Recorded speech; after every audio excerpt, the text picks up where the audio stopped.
Hello, children. Are you ready for some cutting up and kikiing? Are you ready for a gay old time? Well, I hope you are, because now it's time for Hey Qween with your host, Jonny McGovern. Hey Qween, come on and spill the tea. Hey Qween, it's just a good old-fashioned kiki. Hey Qween, we're cutting up with Jonny. Hey, hey, hey, hey Qween.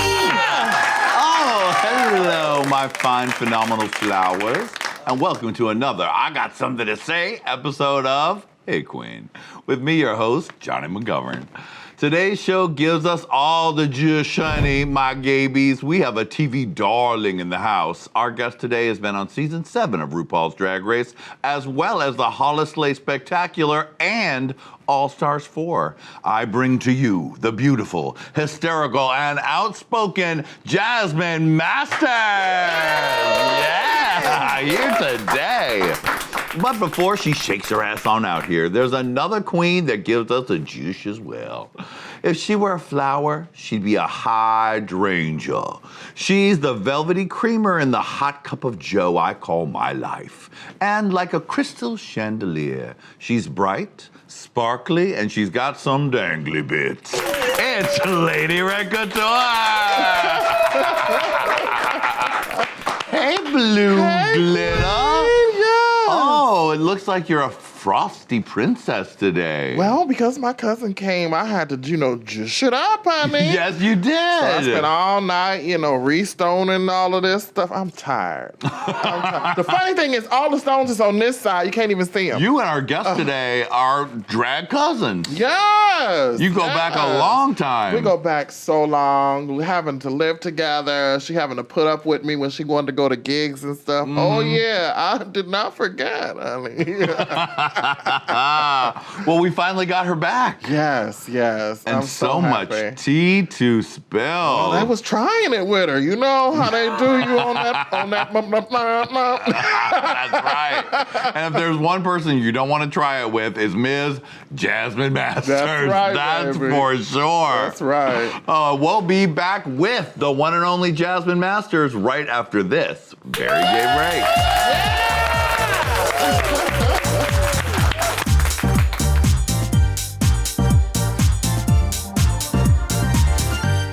We are back. Honey, she is a mean queen. She is a comedy queen, and she is an all-star. She is the one and only Jasmine Masters. How are you? Thanks for having me again. Hey, Jess. Hey, Jess.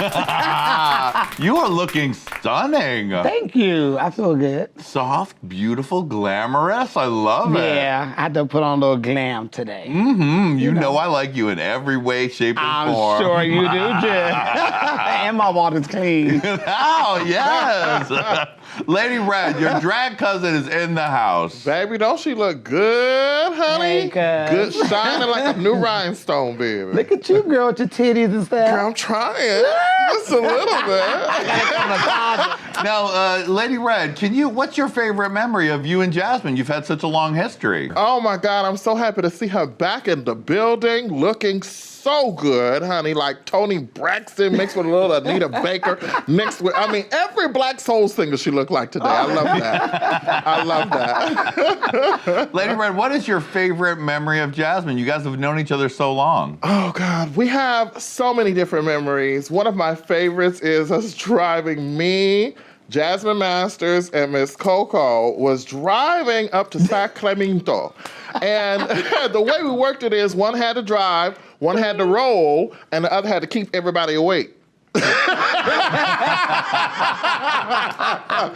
Jasmine was sitting in the street, her and Coco, they would be sitting in the front seat, they switch off. And whoever in the front seat got to roll. So Jasmine would roll and I'd be driving, and then Coco be in the bag, and I'd be like, well, bitch, we going to sleep. And she'd be like, wake up, bitches. So then they switch and we stop at gas station. Oh, it was just great. It was just great. I miss being young.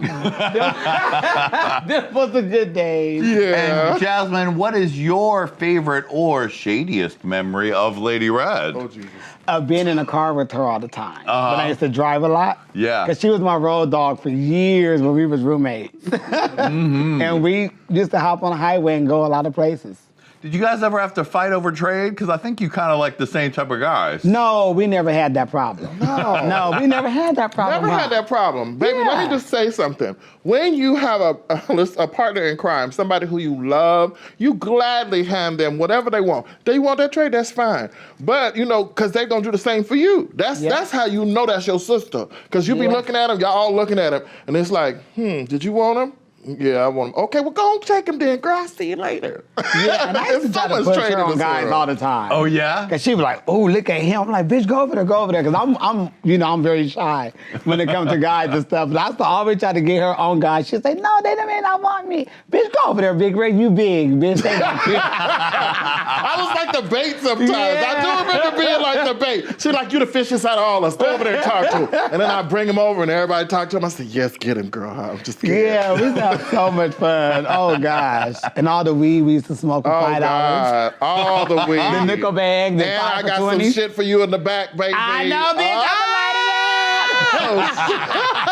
Oh, Lord. Oh, my goodness. So if y'all come to me and I'm rolling the blunt, like, just get me. Just know we doing that during the break.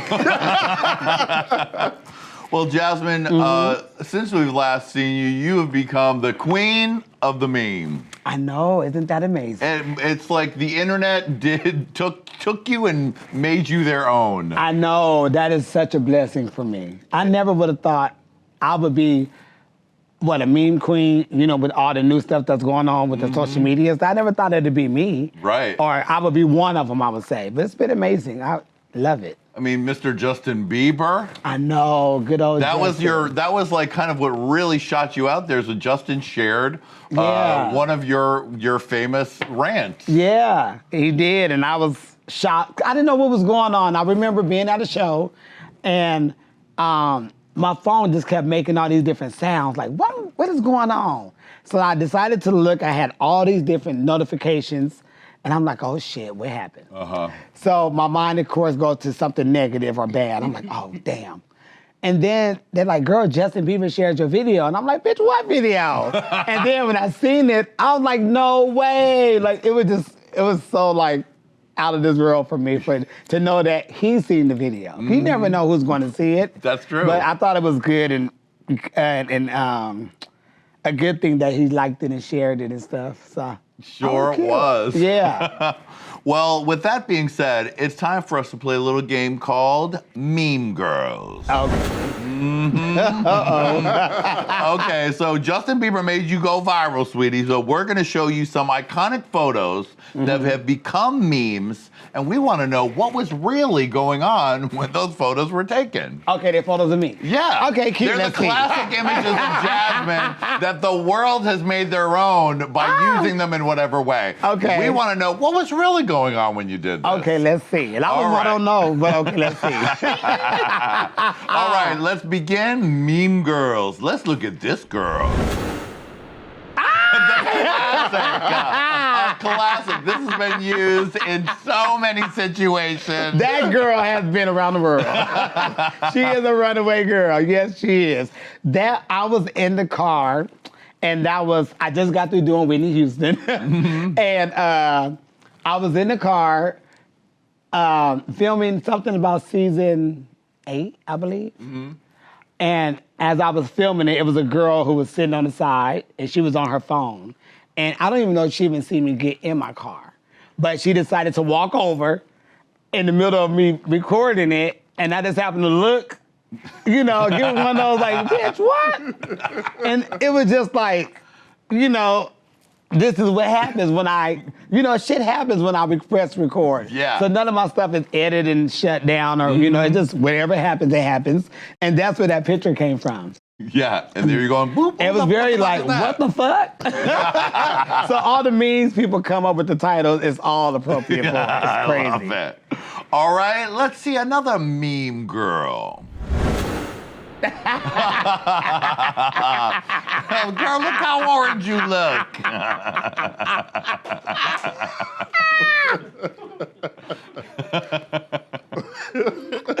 Oh my God. You know what? That one was, we're getting ready on the show. Right. Doing season 7, and I remember seeing Latrice had a meme like that, and I remember seeing Coco had a meme like that. So I'm thinking, well, bitch, I'm on my way up out of here. So let me try to do something, just at least something. So I was like, well, this would be the perfect time to really just blank my eyebrows and, do the whole blank, that look is so horrible when we first start. In the process. In the process, and they're like, oh, bitch, that's your music. And we just like, So that was that one. That was funny too. Perfect. Well, another meme girl moment. This is the classic. Fix your breath, right? Yes, that was Fix Your Breath. And that video was made because I just got done doing brunch. And this lady came up, she's a little intoxicated and she smoked a cigarette and things. And she seen me come out the door and her first was, oh. Ooh. And I'm like, girl, like, bitch. It was just so strong to me. And I remember I was going out there to film something, but that was not what I was going to film. But her breath told me, you have to make this video. So we can let her, the breath asked me, please let her know we stinking over here. So that's where that video really came from. Last but not least, one more meme girl. This is one of my personal favorites because it's used in so many ways.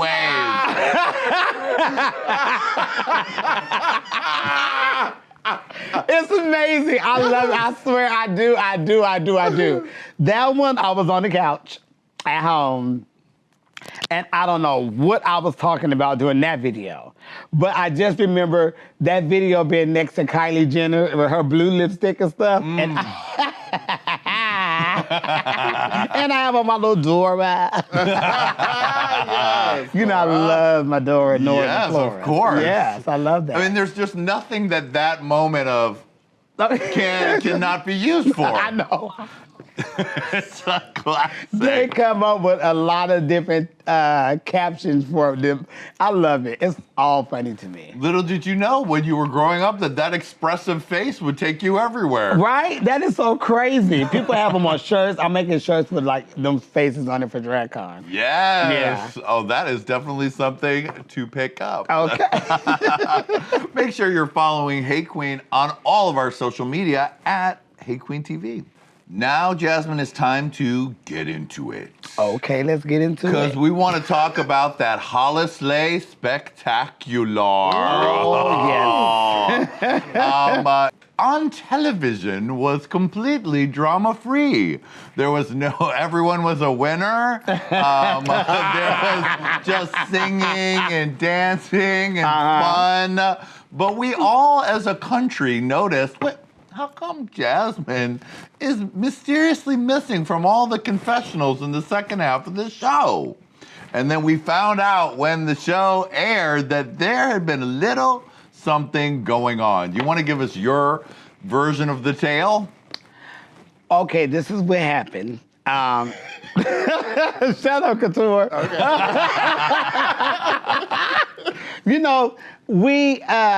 It was a lot going on. First off, let me just say, I did have a good time while I was there.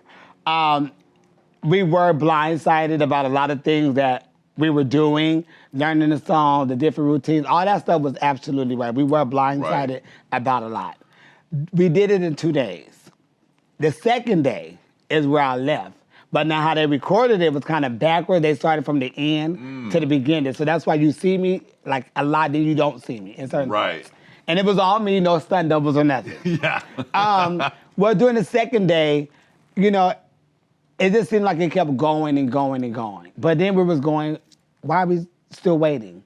And, Shangela was late a lot. The first day she was late. Second day she was late. And on top of her being late, we also got to learn all this different stuff. And they like, oh, just learn it, just learn it, just learn it. And it's like, that's not what I signed up for. Just tell me the truth and we can go on and do it. I couldn't handle that late shit anymore. I just couldn't. I was already ready to go. And I wanted to do other things. I had plans. RuPaul just came in and said, let's get this shit going, let's roll. Right. And everybody jumped to it. Now, when I went to go ask Shangela, we only needed a minute of filming. Right, because you were filming a pickup or something, right? Yeah, just a quick little pickup. Everybody in place. We just waiting on her. Now we 20 minutes waiting on her. But she out there talking to, some of the producers or man, whoever they are, about what's going on. It's not fair, yada, yada, yada. I get that, but we about to go to lunch. We all tired. So I went up to her very politely, sister, let's go on and just shoot this. But her response to me was so aggressive and just so like, don't come at me like this because I'm like, wow. And I didn't expect that from Shangela because this Shangela is someone who I always been like, Team Shangela. I always been a supporter of hers and love her dearly. And I think my feelings got so hurt by her coming at me the way it did until I almost whooped on her. Right. So I wanted to like, okay, before I go over here and strangle this person, let me just, okay, look, y'all got 5 minutes. And if she's still out here babbling on whether she's trying to be for the people, it's the wrong time. Right. And 5 minutes went into 15 more minutes. So I politely just said, I'm going to go ahead and go. No one's going to waste my time anymore. Thank you for having me. But I'll find something else to do. Right. And I left. And you went to your car, and Eureka told us you went to that car, smoked a blunt, said, see you later. See you later. Now, have you heard from Shangela since you kind of made this public? She did reach out to me.